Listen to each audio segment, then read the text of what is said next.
Ya kasih yang akan selalu menyertai, ya kasih yang selalu menyertai kehidupan kita. Haleluya Tuhan, Kau baik. Yesus.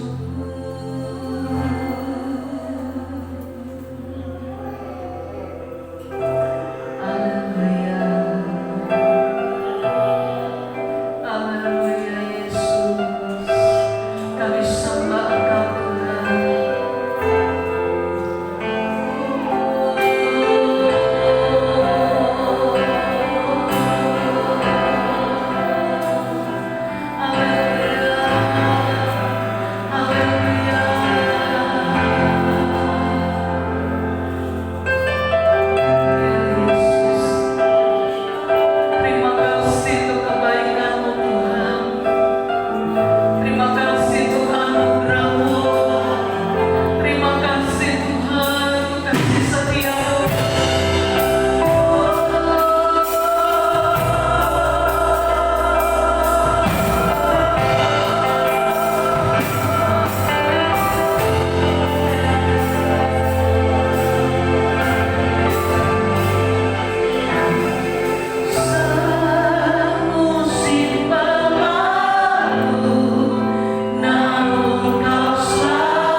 Kami berdoa setiap penguasa di udara yang mengganggu setiap konsentrasi ibadah kami. Kami bersatu hati kami bahwa kami patahkan di dalam nama Yesus. Ya Roh Allah, Roh Tuhan yang memberkati kami pada saat pagi hari ini. Kami siap dan kami akan memulai ibadah kami. Dalam nama Yesus kami berdoa. Haleluya. Amin. Puji Tuhan. Shalom Bapak Ibu Saudara. Memberkati hidup kita, amin. Haleluya. Allah itu baik, sungguh baik kali ini. Haleluya. Haleluya.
Haleluya, pagi hari ini sebentar kita akan mendengarkan setiap kebenaran firman Allah.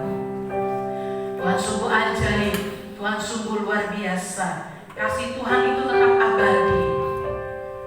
Waktu akan berganti, waktu akan bersilih ganti, menit demi menit, jam demi jam, hari demi hari, bulan demi bulan, tahun demi tahun. Tapi kasih Tuhan itu tetap abadi dalam hidup kita. Haleluya Yesus.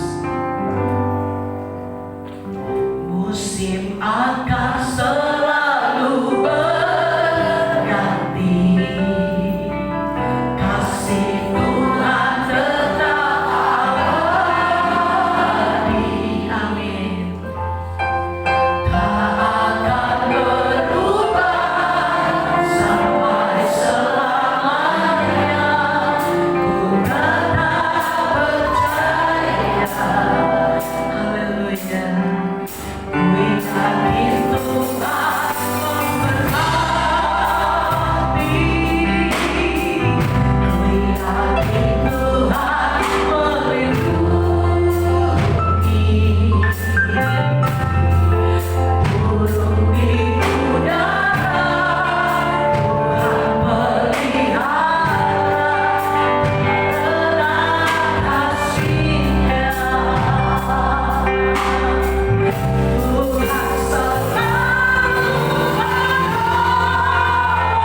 dinyatakan bagi setiap kami sampai kepada hari ini, dan itu adalah kasih karunia terbesar bagi kami.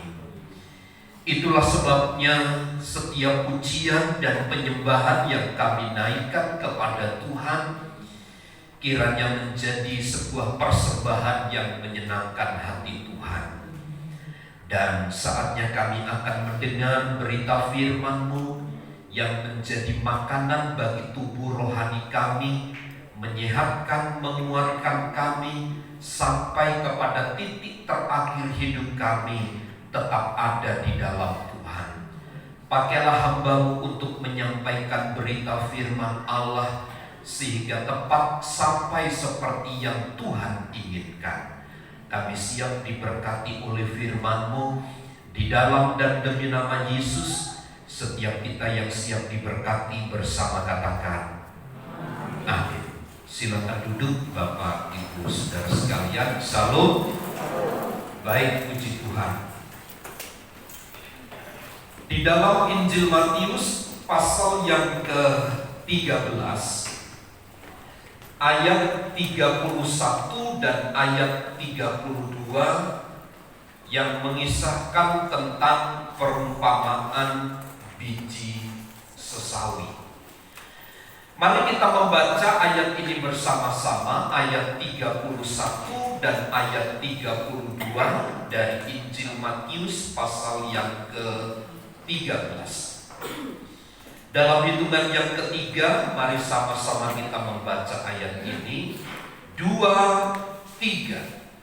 Yesus membentangkan suatu perumpamaan lain lagi kepada mereka, katanya, hal kerajaan sorga itu seumpama biji sesawi yang diambil dan ditaburkan orang di ladangnya. Memang biji itu yang paling kecil dari segala jenis benih, tetapi apabila sudah tumbuh, sesawi itu lebih besar daripada sayuran yang lain, bahkan menjadi pohon, sehingga burung-burung di udara datang bersarang pada cabang-cabangnya. Beberapa tahun yang lalu, Bapak Philip itu memberikan kepada saya contoh biji sesawi. Terlalu kecil. Kalau dihitung sebenarnya di dalam literatur atau buku-buku, diameternya itu tidak lebih dari 0,5 milimeter. Jadi hanya sepasir gitu, pasir yang kecil. Tetapi justru dari yang kecil inilah kita membaca dari ayat ini bisa menjadi satu pohon yang besar. Kalau dipelihara tingginya itu sekitar 3-5 meter dari atas tanah. Nah, kalau Bapak Ibu Saudara mendengar kata receh gitu kan. Saya ingat tahun 95 ketika saya 94 di sekolah Alkitab itu, uang 100 perak itu tidak pernah terlewatkan dari kami gitu. Karena pada waktu itu uang 100 perak itu kami bisa membeli rolade atau tahu atau gorengan itu, tempe itu dapat 2 gitu. Lumayan. Nah, kalau sekarang saya lihat itu ada uang receh di rumah saya ya. Ada 500, ada 1000. Jangankan orang melirik. Saya bilang, waduh, ini kalau di zaman saya ini jadi bahan yang paling baik ini untuk mengenyangkan perut. Ada uang di sana, ada uang sini 500 perak. Mereka enggan untuk melihat. Paling saya rajin ngambil. Di tas saya itu yang saya suka bawa pergi, itu penuh 500-an gitu. Jadi itu saya pergunakan kalau di jalan, saya kumpulkan, saya bagi-bagi kepada orang-orang di jalan gitu yang membutuhkan. Kalau kita mendengar kata receh gitu dalam benak, dalam pikiran kita tentu sesuatu yang tidak berguna, sesuatu yang tidak dipandang. Apalagi kalau kita bicara tentang minoritas yang kecil, cenderung tidak terlihat, itu seringkali dianggap remeh, dianggap tidak masuk dalam hitungan. Tetapi sesungguhnya jika kita mau menelisik jauh ke dalam, siapa di balik receh, siapa di balik minoritas, siapa di balik yang mengadakan yang kecil itu, maka kita akan terkagum-kagum karenanya. Yang kecil itu belum tentu pasti kalah, Bapak Ibu Saudara, seperti Daud. Alkitab berkata Daud itu pipinya kemerah-merahan, masih sangat muda belia. Bagaimana mungkin dia dapat mengalahkan Goliat, seorang yang pandai berperang, seorang yang memiliki peralatan cukup kuat, cukup tangguh, seorang yang berlatih berperang, punya persenjataan lengkap. Sementara Daud tidak ada sesuatu di dalam tubuhnya ini yang dapat menjadi benteng. Daud yang masih kemerah-merahan pipinya itu bisa mengalahkan Daud, seorang raksasa, karena di balik Daud ada Tuhan yang menyertai. Gideon, ketika dia harus mengalahkan bangsa Midian yang jumlahnya jutaan, mungkin ribuan, karena disebut di dalam Alkitab seperti pasir di tepi laut itu jumlah orang-orang Midian. Tetapi Gideon, kata Alkitab, hanya membawa 300 pasukan saja. Tetapi yang jumlahnya seperti pasir di laut itu dikalahkan oleh Gideon dan rekan-rekan yang jumlahnya 300. Kenapa? Karena di balik Gideon dan 300 pasukannya ada Tuhan yang menyertai, sehingga Amalek dan Midian dikalahkan sedemikian rupa. Jadi yang kita lihat itu kecil, yang kita lihat itu sederhana, yang kita lihat itu tidak mungkin, yang kita lihat menurut mata kita tidak terpandang, seringkali kita abaikan. Tetapi sekali lagi, justru yang sederhana, yang minoritas, yang dianggap kecil itu, ketika di dalamnya ada Tuhan, maka Tuhan akan mengubah, menjadikan yang kecil itu menjadi besar. Pada waktu malam Natal saya sampaikan berita firman Tuhan. Bethlehem itu adalah kota yang tidak terpandang, karena dari sana bukan muncul raja-raja, karena dari sana bukan munculnya para pembesar-pembesar dan penguasa. Apalah artinya sebuah kota Yerusalem, sebuah kota Bethlehem? Tetapi dengan Yesus lahir di kota Bethlehem, sejak saat itu Alkitab menjelaskan, "Hai Bethlehem, engkau bukan sekali-kali yang terkecil." Artinya ada satu perubahan yang mendasar di tengah-tengah penduduk itu, karena Yesus lahir di tengah-tengah mereka. Nah, di dalam Injil Matius pasal 13 ayat 31 sampai ayat 32, maksud dari perumpamaan ini adalah untuk menunjukkan bahwa berita Injil atau berita kesukaan yang menyelamatkan semua manusia yang percaya kepadanya itu pada mulanya sangat kecil, seperti biji sesawi yang berdiameter kurang dari setengah milimeter saja. Namun ketika dia bertumbuh menjadi sangat besar, lihat Bapak Ibu Saudara, Tuhan menyatakan kerajaannya yang mencakup seluruh bumi, seluruh dunia, seluruh bangsa dan surga. Tetapi kita melihat berita yang disampaikan itu dengan cara yang sangat sederhana. Yesus yang lahir di kandang yang hina itu,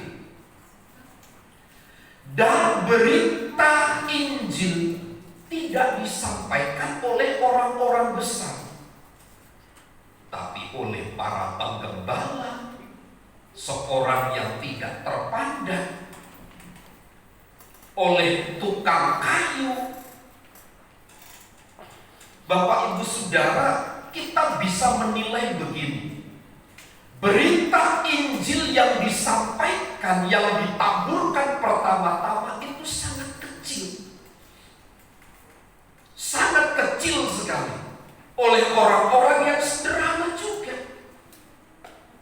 Tetapi justru berita Injil itu bertumbuh sedemikian rupa bisa menjadi besar.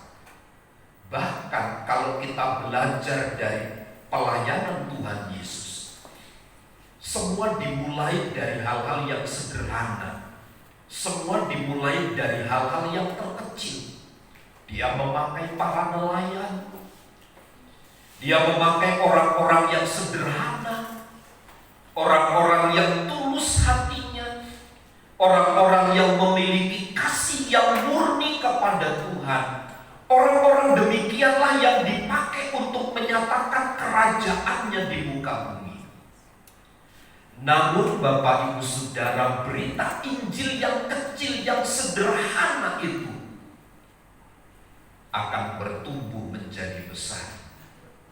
Saya ingat kami mulai pelayanan di tempat ini 2008 bulan Maret. Ibadah pertama itu hanya dimulai dari 5 orang. Saya bisa sebutkan nama mereka satu persatu. Dan hari ini Bapak Ibu Saudara, setelah sekian lama bertumbuh, kenapa itu terjadi?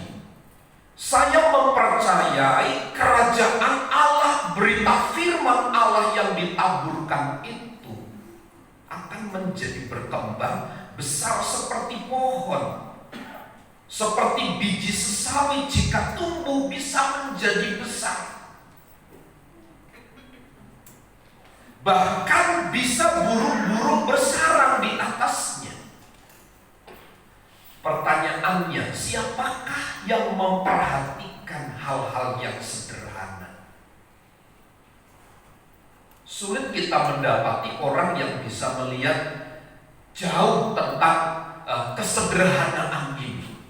Tapi saya selalu mempercayai sepintas berdasarkan ayat 31 dan 32 dalam memaknai perumpamaan tentang biji sesawi ini.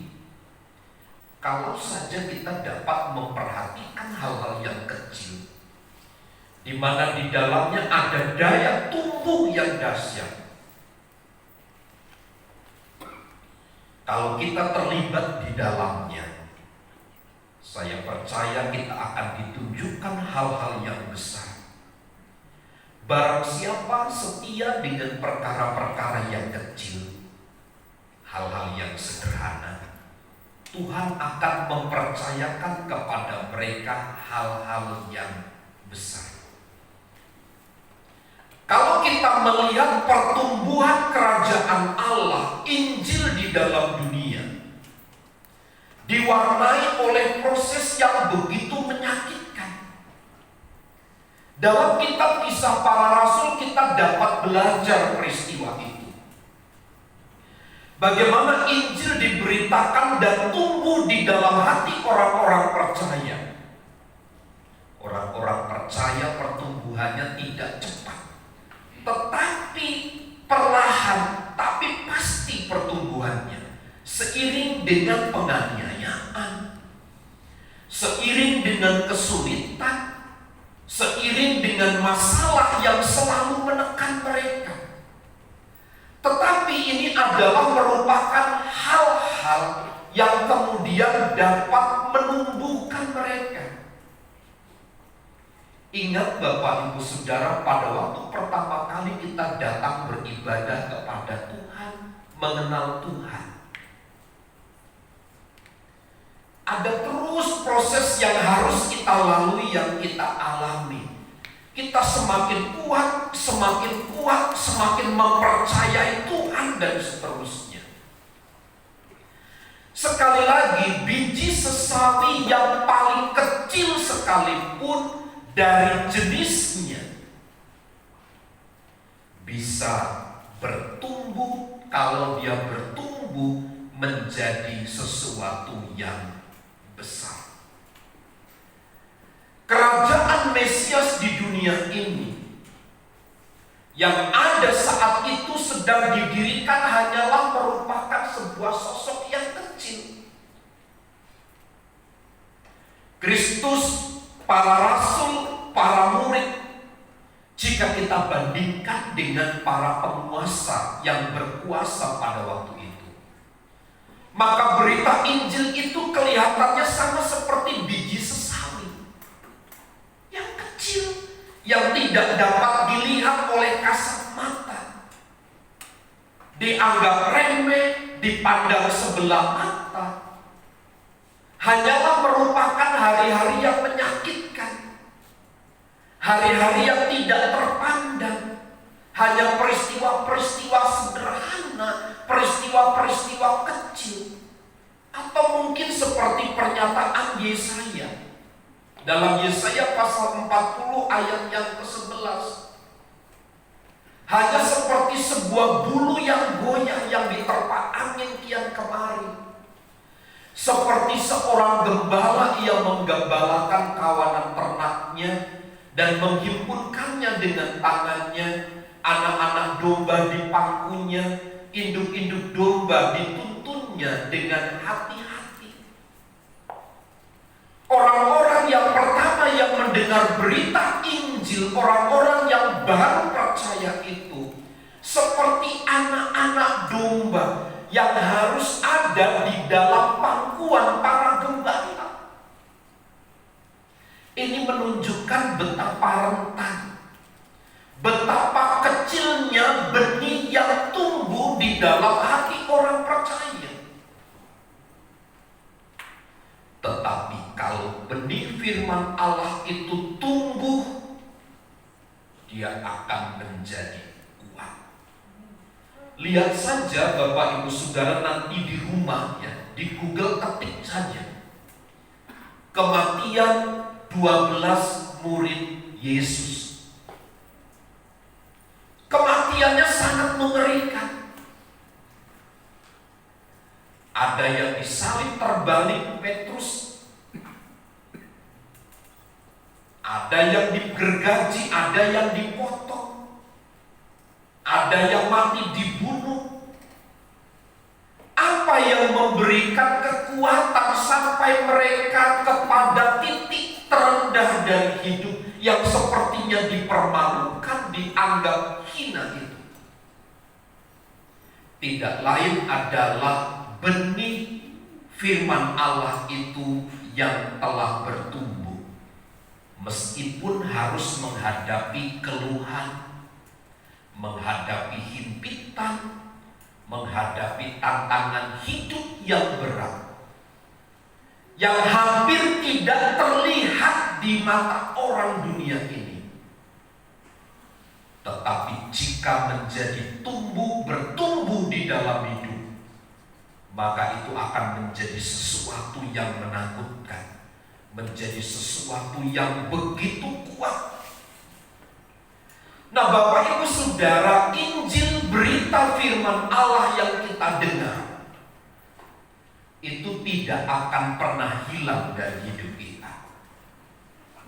Itu akan semakin bertumbuh seiring dengan pengenalan kita kepada Kristus melalui firman-Nya.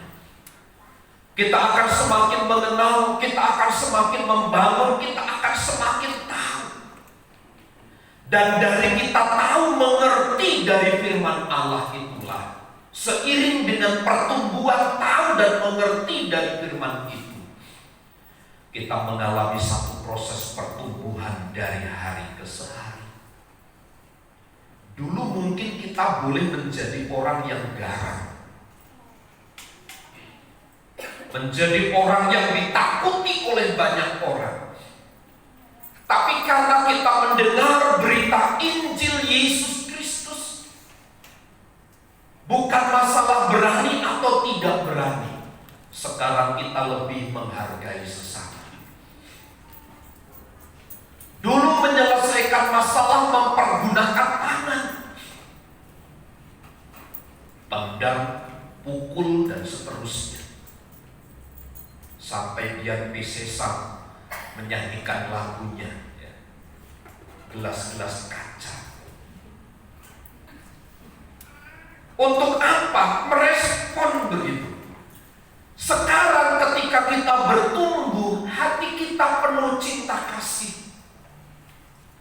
Hati kita penuh dengan kelemah lembutan, penuh kasih sayang, penuh kemesraan dengan pasangan hidupnya.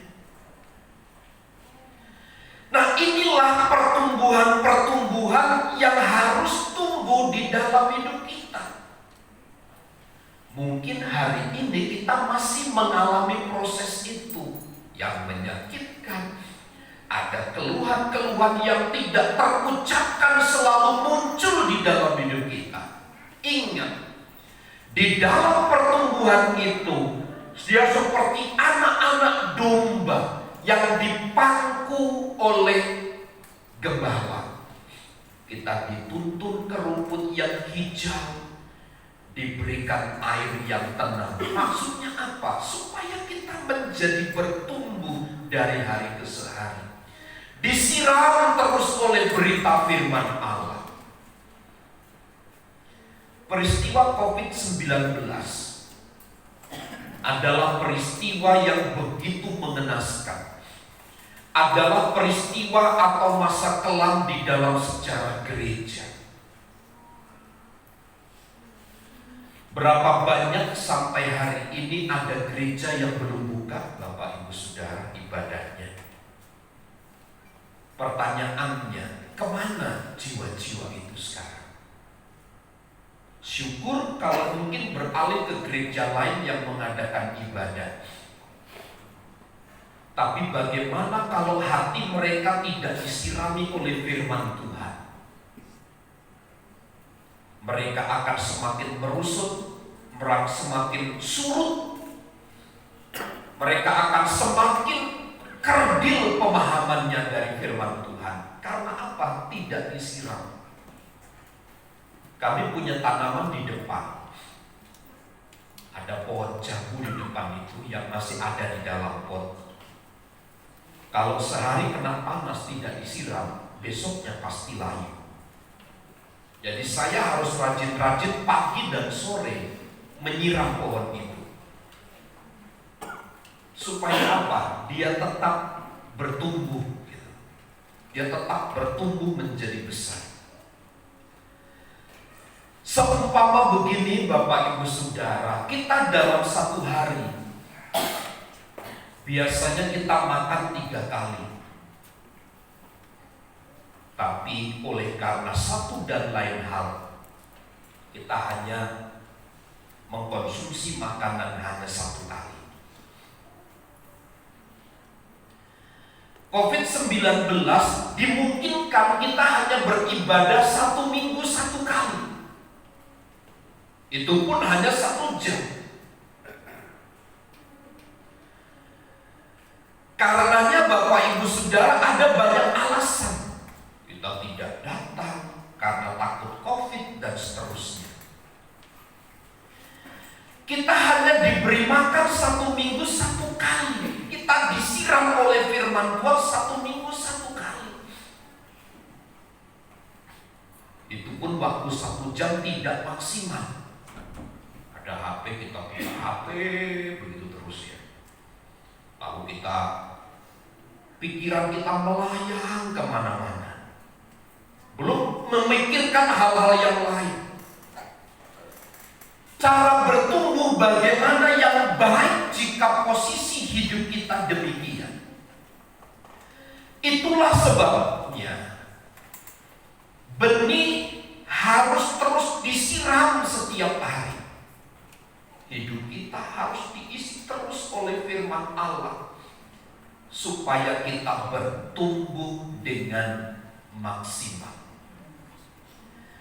Ketika benih itu bertumbuh, dia akan semakin kelihatan. Kerajaan Kristus itu sungguh ajaib cara kerjanya. Pelan, tidak terlihat, tetapi pasti. Perubahan itu muncul secara diam-diam, perlahan di dalam hidup kita. Tapi pada titik tertentu, pertumbuhan itu pasti akan nampak, akan terlihat. Kapan pertumbuhan itu terlihat? Kapan pertumbuhan itu nampak di dalam hidup kita? Saat kita menerapkan firman itu di dalam hidup kita. Saat firman Allah itu menjadi hidup di dalam hidup kita. Pagi hari ini saya ingin tanya, di setiap pagi itu sudah 780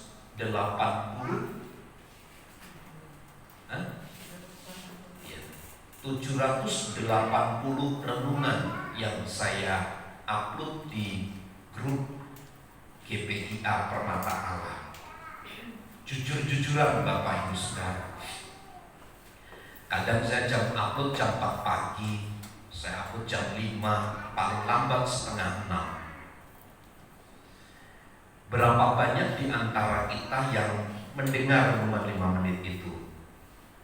Bisa angkat tangan? 1, 2, 3, 4, 5, 6, 7 ya. Dari 70 orang, 70 nomor yang di grup, hanya 10%-nya yang mendengar. Luar biasa hebat. Luar biasa hebat. Saya pikir begini, renungan yang saya sampaikan dianggap seperti apa ya? Hanya diklik, oh Pak Gembala, mukanya Pak Gembala dimatiin. Saya pikir selalu dalam otak saya begitu. Setiap pagi diklik, dimatiin. Diklik, dimatiin. Menu-menuin kuota nih gitu. Nah, mungkin ada alasan seperti Pak Junta, bikin lemot ini kurang ajar, dimatiin. Gak ngomong. Saya nggak ngomong, saya tambahin Pak. Memang kenyataannya begitu. Lemot handphone saya gitu. Diklik, dilihat itu mati. Memang setiap pagi orang yang pertama-tama itu selalu ada 5 yang hampir berbarengan. Bapak Alan, Mama Riu, ada Mama Riu ya? Yang di Racek, Ibu Martin, yang 7 atau 8 orang tadi gitu. Terus Ibu putar-putar yang di Pasar Kemis, berarti 8 orang. Tapi saya kira begini Bapak Ibu Saudara, berita firman Allah yang kita dengar, kita mau terima atau tidak, Sebagian orang beranggapan sesuai tidak dengan kebutuhan saya. Kalau memang saya tidak bertumbuh, tidak mau bertumbuh, ya sudah gitu. Tapi ada sebagian orang yang berkomitmen, saya ingin bertumbuh setiap hari di dalam Kristus melalui firman-Nya. Saya, Bapak Ibu, kalau orang kirim renungan, saya coba selalu baca. Saya grup itu banyak sekali, Bapak Ibu.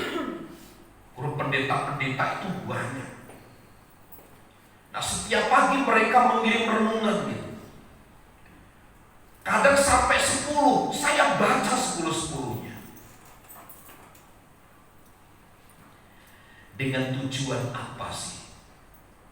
Dengan tujuan pertumbuhan. Kapan bertumbuh dan itu kelihatan pertumbuhannya? Saat kita menghidupi firman itu. Biji sesawi memang kecil, tapi bagaimanapun biji itu ada benih yang mempunyai daya untuk bertumbuh. Kristus dengan firman-Nya Dia taburkan di dalam hidup kita. Dan firman itu berakar kuat di dalam hidup kita ini. Sehingga ketika benih itu benar-benar bertumbuh, maka setiap hari kita akan mengalami sesuatu yang baru. Seperti kitab Amsal pasal 4 ayat yang ke-18. Selalu bertumbuh dari hari ke hari. Kitab Amsal pasal yang ke-4 ayat 18. Tetapi jalan orang benar itu seperti cahaya fajar yang kian bertambah terang sampai rembang tengah hari. Orang-orang yang benar, yang ditaruh benih firman di dalam hidupnya, dia bercahaya kian lama kian bertambah terang. Kalau para pria, rambutnya itu tebal gitu ya, lama kelamaan semakin hilang,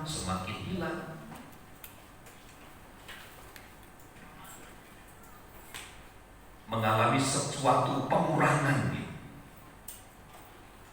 Tapi kalau benih firman Allah, benih firman Tuhan, ketika ada di dalam hati seseorang, maka dia bagaikan cahaya matahari, terus bertambah terang sampai rembang tengah hari.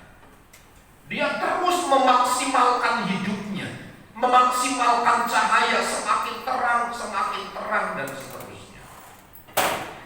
Saya memacu anak-anak muda, untuk melakukan sesuatu lebih. Loren itu bilang begini, saya ingin main saksofon, sekarang cari tempat les. Saya bilang begini, nanti begini, nanti begitu. Kalau ngomong begitu gak usah. Banyak alasan, rindu tapi hanya banyak alasan, gak usah. Capek kalau melakukan begitu. Pengen main keyboard lebih lagi, kursus ayo ambil. Kalau usia-usia kita umur 40-50 itu kursus kan udah lemotnya. Kasihan gurunya yang ngajar. Diberi ilmu satu, yang lain itu sejam kelar. Yang usia tua itu jangankan sejam, setahun pun mungkin belum masuk. Saya istilahkan begitu. Kalau mau bertumbuh, latihan terus gitu. Ambil sono sini. Alasannya capek, pulang kerja lalu kuliah, kapan waktunya? Katanya begitu si Loren alasannya. Sabtu kan bisa kosong. Mumpung tenaga muda masih kuat, lakukan banyak hal untuk Tuhan. Siapa tahu nanti ada pemain bassnya wanita, drumnya wanita, pemain gitarnya wanita. Ibu Edi main gitar, main bass. Ibu Kepala main drum. Ibu Galing main keyboard. Luar biasa begitu. Bertumbuh gitu. Jadi inilah kelihatan pertumbuhannya. Harus kelihatan pertumbuhannya. Sebab tidak mungkin benih firman itu tidak tumbuh. Saya selalu percaya begitu. Setiap benih yang ditabur meskipun kecil kelihatannya sederhana, tapi dia punya daya bertumbuh sehingga kita menjadi gereja, menjadi anak-anak Tuhan yang kuat. Apabila terus bertumbuh, dia akan sangat kuat dan berguna pada akhirnya. Ingat, titik terakhir dari pertumbuhan itu adalah sampai kita berguna. Kalau di dalam ayat yang ke-32, memang biji itu yang paling kecil dari segala jenis benih. Tetapi apabila sudah tumbuh, sesawi itu lebih besar daripada sayuran yang lain, bahkan menjadi pohon, sehingga burung-burung di udara datang bersarang pada cabang-cabangnya. Pertumbuhan yang maksimal itu sesungguhnya dilihat saat kita menjadi berguna. Bagi siapa? Bagi yang lainnya. Orang yang bertumbuh maksimal, bertumbuh menjadi kuat, itu selalu berguna bagi orang lain. Perkataannya, sikap hidupnya, kelihatan kematangannya.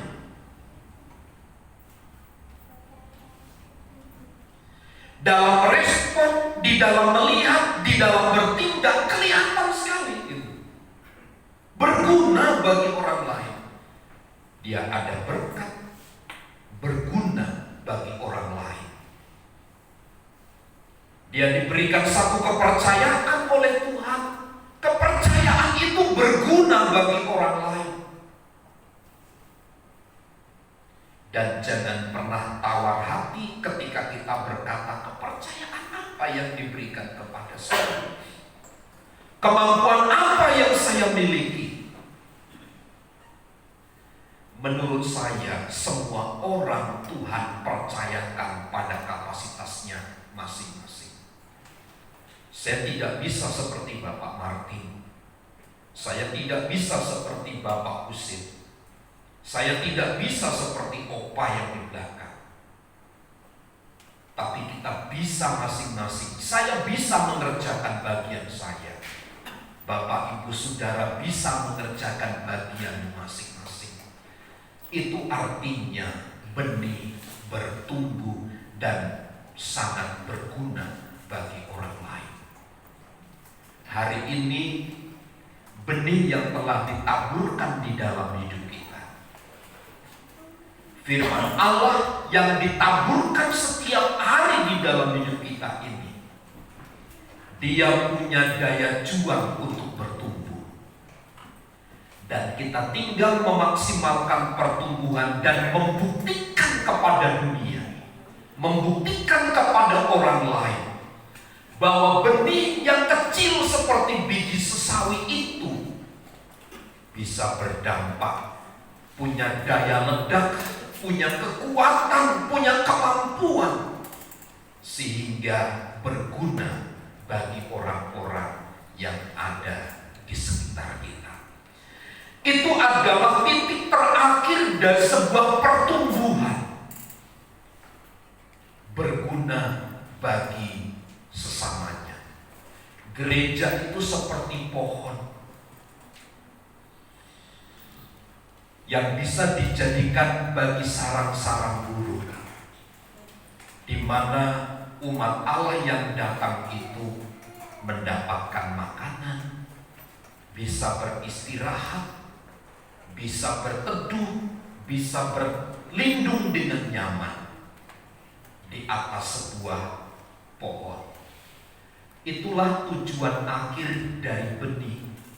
yang bertumbuh di dalam hidup kita. Nah, Matius 13 ayat 31 sampai 32. Kerajaan Allah itu pada mulanya kecil, tetapi kalau dia bertumbuh, dia akan menjadi hebat, dia akan menjadi kuat. Inilah harapan Tuhan Yesus kepada setiap umat-umatnya. Tentu kita tidak mau kita terus berada dalam posisi benih yang tidak bertumbuh, yang kerdil terus berdiam diri. Tentu Tuhan menginginkan satu pertumbuhan di dalam hidup kita, supaya kita ini dapat berguna bagi orang-orang yang ada di sekitar kita. Dengan cara apa? Materi kalau kita punya, memberikan support, memberikan himbauan, memberikan arahan, memberikan motivasi. Dengan apa yang kita bisa kerja dan lakukan, maka kerja dan lakukanlah hanya untuk kemuliaan nama Tuhan. Tuhan memberkati. Mari kita berdoa. Syukur untuk berita firman Allah yang telah kami dengar pagi hari ini. Adalah sukacita tersendiri bagi kami manakala kerajaan Allah itu diberitakan, ditaburkan di dalam hidup kami. Mungkin untuk sesaat tidak terpandang, tidak terlihat dan dipandang sebelah mata. Tetapi ada satu masa di mana kami bisa bertumbuh dengan baik, dan orang-orang yang ada di sekitar kami mendapatkan manfaat dari hidup kami, baik melalui tutur kata, melalui perbuatan, melalui sikap hidup kami. Biarlah berita firman Allah yang kami dengar tidak berhenti sampai kepada titik ini, tapi sampai kepada bagaimana hidup kami menjadi berguna untuk hormat dan kemuliaan nama Tuhan. Berkatilah setiap kami yang menyimak, menyimpan dan mendengar firman-Mu di dalam hidup kami, sehingga kami semakin bertumbuh di dalam Tuhan. Dalam nama Yesus, amin. Citra, sungguh sangat diberkati oleh kebenaran firman Allah. Sebentar kita akan memberikan korban persembahan. Yang bertugas siapa untuk maju ke depan.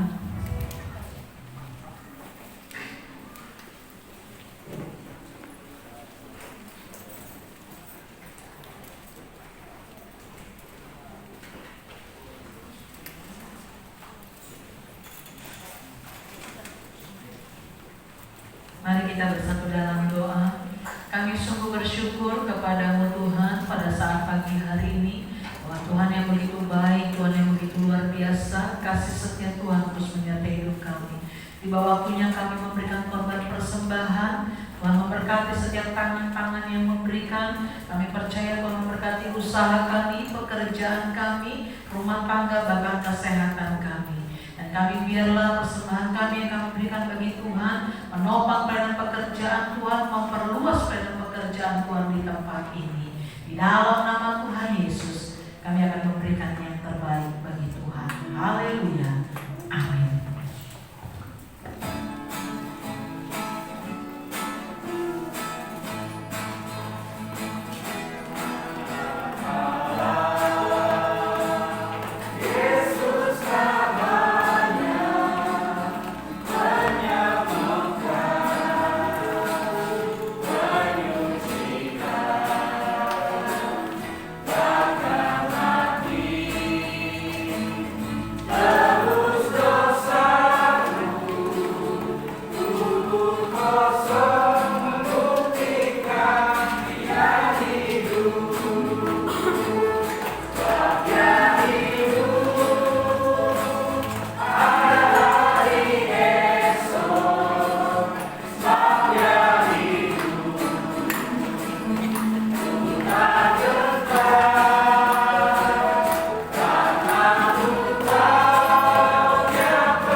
dan tempat saya serahkan kepada Bapak Nana.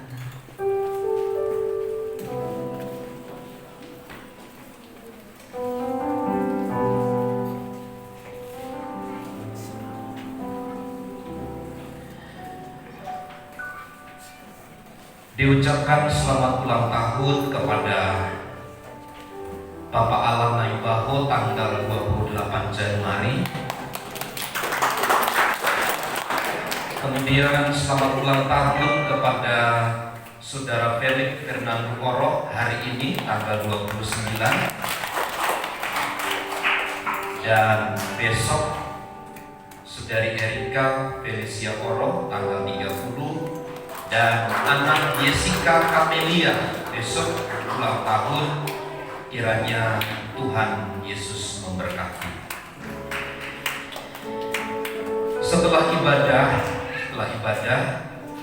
nanti panitia Natal dan semua pengurus gereja harap tinggal sebentar. Kita akan rapat sejenak. Bagi para pria yang lingkar pinggangnya 32 dan 30, ya, yang 32 dan 30 di depan nanti ada celana, ya, ada celana panjang. Kayaknya nggak mungkin, ya, yang dimungkinkan Pak Eko nih. Pak Eko lingkarnya kecil, tapi nanti bisa diubah sedikit lah gitu ya, belakangnya bisa dirubah sedikit supaya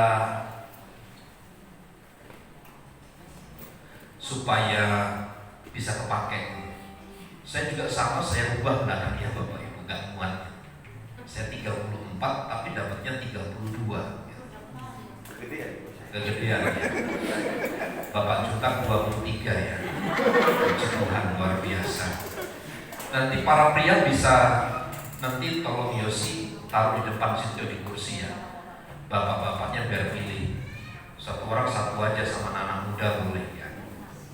Satu orang satu biar nanti kebagian semuanya. Turut berduka cita untuk Ibu Marlina Sitinjak, di mana orang tuanya telah berpulang ke pangkuan Bapa di surga. Kiranya Tuhan menghiburkan seluruh keluarga yang ditinggalkan. Itu saja beberapa pengumuman yang saya sampaikan. Kiranya Tuhan memberkati kita sekalian. Saya mengundang sekali lagi jemaat Tuhan untuk bersama berdiri. Kita akan akhiri ibadah kita di dalam Tuhan. Kemuliaan dan hormat bagi Tuhan, di mana Tuhan telah memungkinkan kami berkumpul, kami bersekutu, kami beribadah untuk menikmati anugerah dan kemurahan dari Tuhan. Adanya kami hari ini hanya oleh karena belas kasihan-Mu, dan kiranya nama-Mu dimuliakan atas seluruh hidup kami. Berkati seluruh kami yang hadir, pimpinan lawatan Tuhan nyata bagi kami. Berkati keluarga, berkati kami sebagai anak, sebagai orang tua, usaha pekerjaan kami Tuhan memberkati dengan berlimpah dalam nama Yesus. Kami mohon kemurahan Tuhan menyertai kami sekalian. Bapak Alan, Saudara Felix Fernando, Erika, kami berdoa bagi anak Jessica Camelia yang berulang tahun di bulan ini. Allah yang topang, Allah yang tolong, Allah yang memberkati mereka. Kasih karunia dan damai sejahtera Allah limpah bagi mereka sekalian. Hamba berdoa pagi hari ini bagi Saudari Luciana Isoyo. Hamba mohon belas kasih-Mu, pertolongan-Mu dinyatakan dengan sempurna. Sembuhkanlah dari sakit yang dia alami. Kami percaya tuntunan kuasa Allah menyertai. Tidak ada yang mustahil bagi Tuhan. Dalam nama Yesus Tuhan yang menyembuhkan. Hamba berdoa Tuhan bagi Ibu Dina pada tanggal 31 akan pulang kampung. Tuhan jaga lindungi, Tuhan pelihara dalam kekuatan kuasa Tuhan. Berdoa bagi Bapak Simanjuntak yang akan operasi mata pada tanggal 2 Februari. Tuhan tolong pakai tangan dokter, pakai semua obat yang dipakai Tuhan yang memberkati. Kami percaya kasih kuasa Tuhan yang menyertai, dan seluruh jemaat-Mu ada dalam perlindungan dan berkat dari Tuhan. Menyerahkan gereja dan umat-umat-Mu dalam tangan kasih Tuhan. Berkati rencana kami ke depan untuk memperluas ruangan ibadah di dalam membangun gereja ini. Kami memerlukan kuat kuasa Tuhan untuk menyertai. Terima kasih Bapak. Berkati bangsa dan negara kami dari pusat sampai daerah, sehingga di mana kami ada Kristus dipermuliakan. Dalam nama Yesus. Mari saudaraku, angkat tanganmu dan terimalah berkat Tuhan. Tuhan memberkati dan melindungi engkau. Tuhan menyinari engkau dengan wajah-Nya dan memberi engkau kasih karunia. Tuhan menghadapkan wajah-Nya kepadamu dan memberi engkau damai sejahtera. Kiranya kasih karunia Tuhan Yesus Kristus dan kasih Allah serta persekutuan Roh Kudus menyertai kita sekalian saat ini dan sampai selama-lamanya. Kami terima segala berkat Tuhan di dalam nama Tuhan Yesus Kristus. Kita semua yang percaya dan diberkati bersama katakan amin. Bapa, terima kasih.